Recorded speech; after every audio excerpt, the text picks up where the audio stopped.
On my birthday, Dad said, "We sold your car and cashed out your college fund. Your sister deserves a fresh start." He then slid over a loan agreement, co-signing her $35,000 debt or get out. I didn't argue. I just packed. By morning, they found the letter I left behind. Now my sister's panicking, Dad's driving around looking for me, and Mom's crying in the living room. I, 22M, turned 22 yesterday. What should have been a celebration became the day my family threw me away like garbage. Let me start from the beginning. I've always been the responsible one. While my sister partied through high school and college, I worked 2 jobs to save for my education. Dad matched every dollar I saved for my college fund, or so I thought. I bought my car with money from working nights at a warehouse, weekends at a grocery store. That car represented every blister, every missed social event, every sacrifice I made. My sister dropped out of college twice, maxed out credit cards, and somehow convinced our parents that her mistakes were just her finding herself. I graduated high school with honors, got partial scholarships, and had my future mapped out. Engineering degree, then a master's. I had acceptance letters and everything planned. Yesterday morning, I woke up expecting birthday breakfast and maybe a small celebration. Instead, Dad called me into the living room where he sat with a stack of papers and the most serious expression I'd ever seen on his face. He told me they had sold my car. Just like that. Sold it 3 days ago. The money was already gone, transferred to cover my sister's debts. Then came the real gut punch. My college fund was empty. Completely drained. Apparently, they had been slowly bleeding it dry over the past year, paying for my sister's lifestyle, her failed business ventures, her credit card bills. I stood there, numb, as he explained that my sister needed a fresh start. She had gotten herself into serious debt, $35,000 worth of credit card debt, personal loans, and unpaid bills. The family had decided to help her get back on her feet. Dad slid a loan agreement across the coffee table. My name was already typed in as the co-signer. He explained that since I was young and responsible, I could handle taking on this debt. It would help rebuild my sister's credit while giving me a chance to prove I was a real member of this family. The ultimatum was simple: sign the papers or pack my bags and leave. He said it calmly, like he was discussing the weather. Mom sat beside him, nodding along, occasionally adding that this was what families do for each other. I asked where my sister was during this family meeting about her debt. Dad said she was at her apartment, probably sleeping off another late night, but that she supported this decision completely. They had already discussed it with her, and she was grateful for the opportunity to start fresh. I stared at that loan agreement for maybe 30 seconds. $35,000 of debt that wasn't mine, for someone who had never shown me an ounce of respect or gratitude. I thought about my car sitting in some stranger's driveway. I thought about my college fund, money I had contributed to from the time I was 16, now financing my sister's irresponsible lifestyle. I didn't argue. I didn't scream or throw a tantrum. I simply stood up and told them I needed time to think about it. Dad said I had until the end of the day to decide. I went upstairs and started packing. I had been planning this moment in the back of my mind for months, watching how they treated my sister's messes compared to my achievements. I packed systematically: clothes, important documents, my laptop, a few sentimental items. Everything else could stay.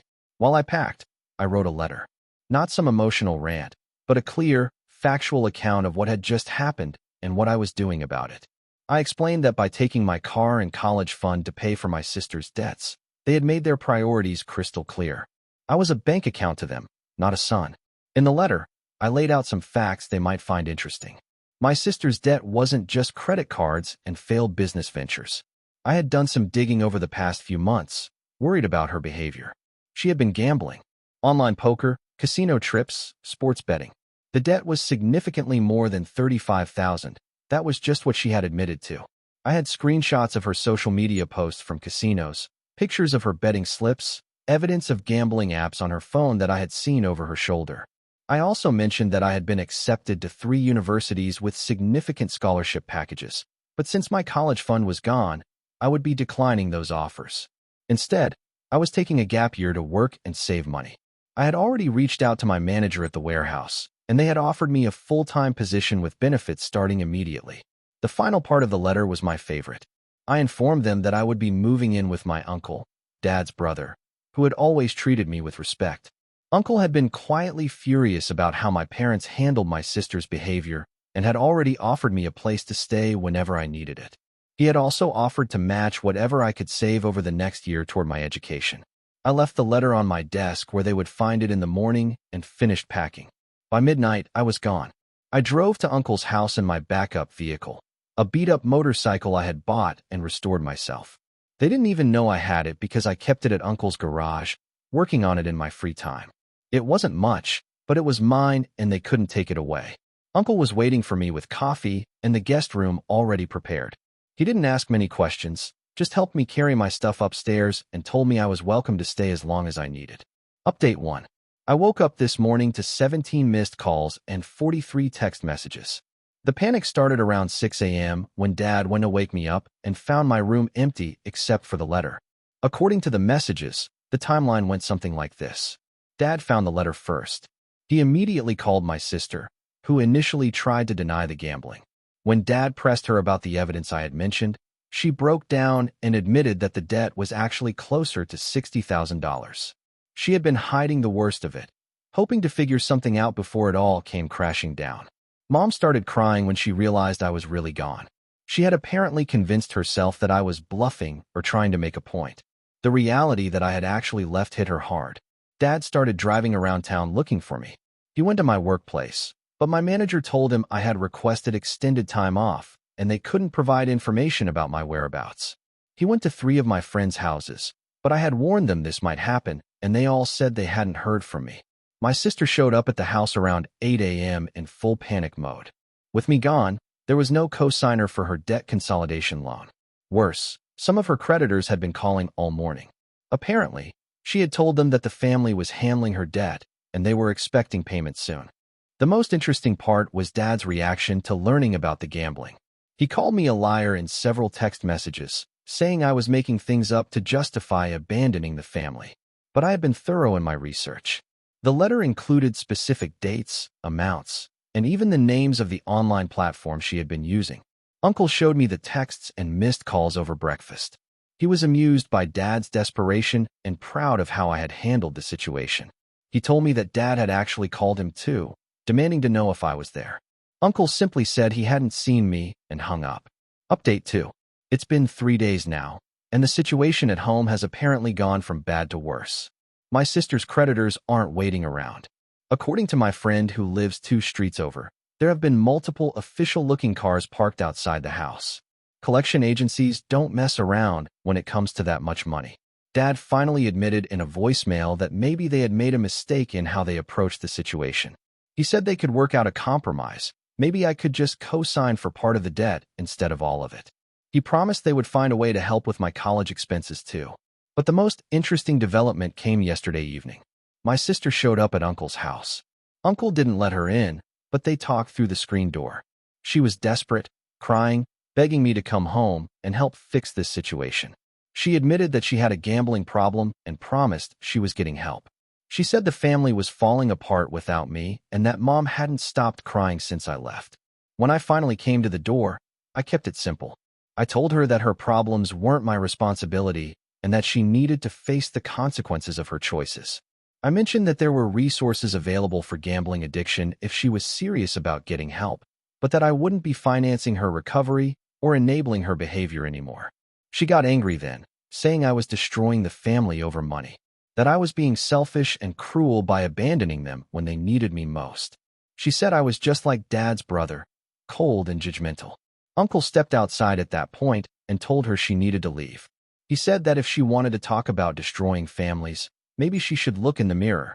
He reminded her that I had been working and saving money since I was 16 while she partied and made poor choices. He said that expecting me to pay for her mistakes wasn't family loyalty, it was exploitation. After she left, Uncle and I had a long talk about family dynamics and enabling behavior. He helped me understand that my parents had been setting me up as my sister's safety net for years, probably without even realizing it. Every time they praised my responsibility while excusing her behavior, they were creating an expectation that I would eventually bail her out. Update 3. A week has passed, and I'm settling into my new reality quite well. I start my full-time position at the warehouse on Monday, and I've already enrolled in community college for the spring semester. My plan is to knock out my general education requirements at a fraction of the cost, then transfer to a 4-year university with my savings intact. The situation at home has reached a breaking point. According to my friend who's been keeping me updated, my parents had to take out a second mortgage on the house to pay off my sister's most pressing debts. The collection agencies were threatening legal action, and some of my sister's creditors had started garnishing wages from her part-time job. My sister has apparently moved back in with my parents temporarily. Her apartment lease was up, and she couldn't afford to renew it with her debt situation. So now my parents have their adult daughter living at home while dealing with massive debt they took on to bail her out. Dad called Uncle's house yesterday. Uncle answered and put the call on speaker so I could hear. Dad sounded exhausted and defeated. He admitted that they had made serious mistakes and that they should have handled my sister's problems differently years ago. He said he understood why I left and that he didn't blame me.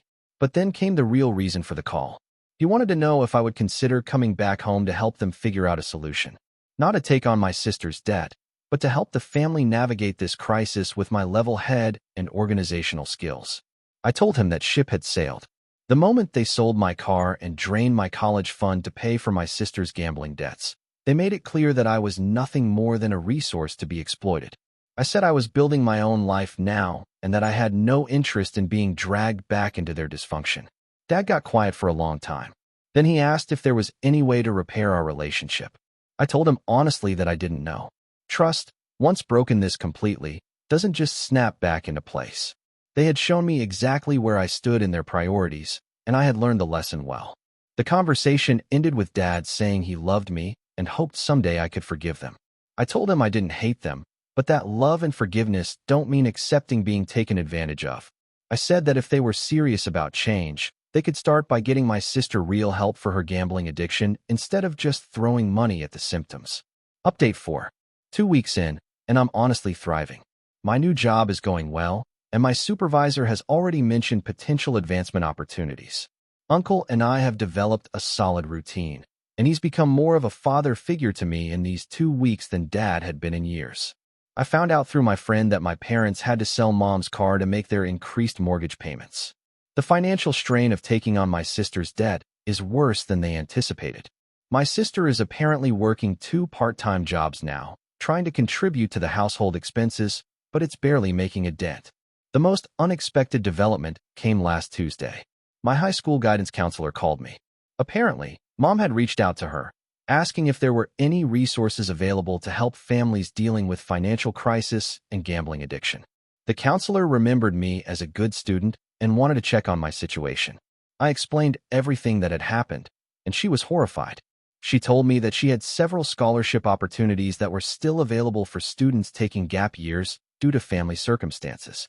She also connected me with a financial counselor who specializes in helping young adults navigate college funding after family disruption. Within 3 days, I had applied for 2 need-based scholarships and a program that helps students from dysfunctional family situations. The financial counselor reviewed my case and said I had an excellent chance of qualifying for significant aid as an independent student, especially given the documented family crisis. Yesterday, my sister sent me a long text message.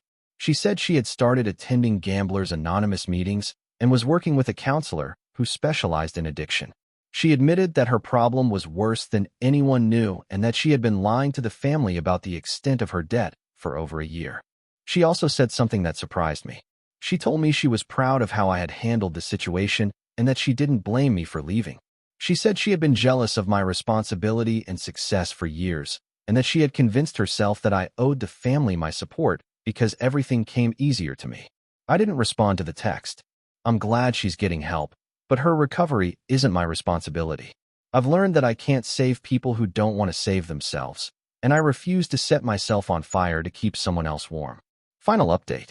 It's been a month now since I left home, and I wanted to provide a final update on how everything has played out. I received notification yesterday that I've been awarded a full scholarship through the program for students from disrupted family situations. The scholarship covers tuition, books, and provides a monthly stipend for living expenses.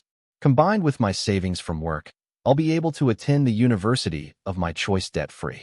My living situation with Uncle has become permanent for now. We've worked out a fair arrangement where I contribute to household expenses and help with maintenance projects. He's teaching me practical skills like home repair and financial planning that I never learned at home.